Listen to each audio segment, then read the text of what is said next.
भगवान कैसे दिखते हैं? आज की कहानी जो कोई सच्चे दिल से सुनेगा उसकी मनोकामना हमेशा पूर्ण होगी। एक समय की बात है, एक गांव में कहीं से एक बहुत बड़े विद्वान आए। विद्वान से मिलने गांव के सभी लोग एवं सभी धर्मों के गुरु आए। उनके समक्ष सभी धर्म गुरुओं ने अपने अपने धर्म के अनुसार ईश्वर के स्वरूप का बखान किया और बतलाया कि ईश्वर वैसा ही होता है जैसे उनके धर्म में कहा गया है।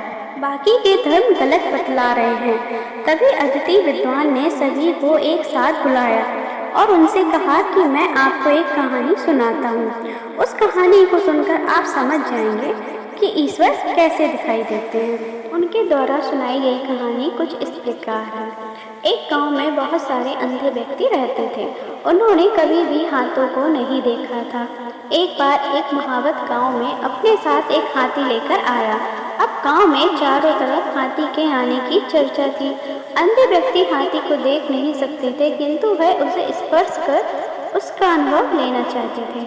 सबसे पहले सबसे बुजुर्ग अंधे व्यक्ति ने हाथी की पीठ में हाथ लगाया और उसे हाथी दीवार की तरह महसूस किया।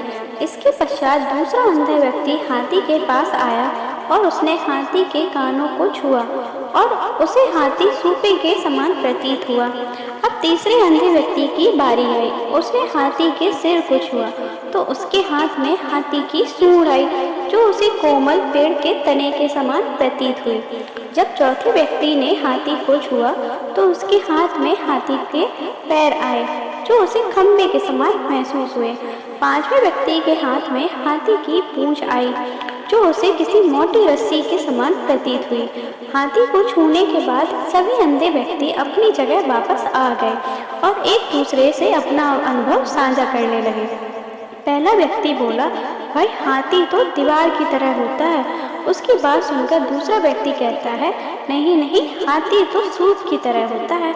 तीसरा व्यक्ति बोला, हाथी ना तो दीवार की तरह होता है और ना ही सूपे की तरह। हाथी तो कोमल पेड़ के तने के समान होता है।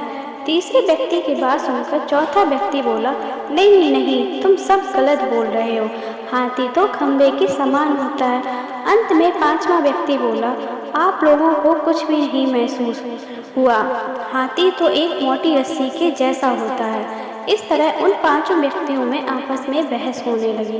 तभी सभी को लगता है कि वे ही सही हैं, बाकी सब गलत हैं। उन सब की बहस ने आपसी झगड़े का रूप ले लिया। तभी वहां से एक विद्वान व्यक्ति गुजर रहा था। उसने सभी अंधों से उनके झगड़े का कारण पूछा। सभी अंधों ने अपना अपना कारण बताए। तब बुद्धिमान व्यक्ति बोला, आप सभी अपनी अपनी जगह सही हैं, क्योंकि आपने हाथी को जितना स्पर्श करके महसूस किया आप केवल उतना ही जानते हैं। हाथी तो इसके कई गुना बड़ा है। जिसने जो स्पर्श किया वह अपने अनुभव से वही बतला रहा है और वह सत्य भी है। ठीक है, इसी तरह ईश्वर भी होता है।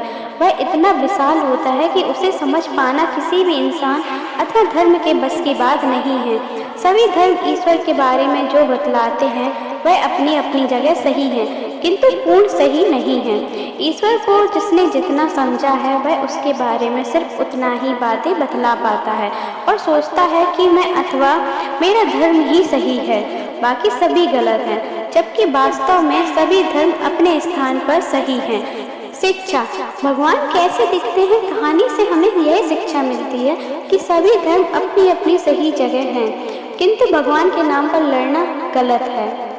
आप लोगों ने कहानी को पढ़ा, उसके लिए तहे दिल से धन्यवाद और कहानी को लाइक और शेयर जरूर करना और हाँ, चैनल को भी सब्सक्राइब कर लेना, जिससे आपके ऊपर भगवान का आशीर्वाद हमेशा रहे।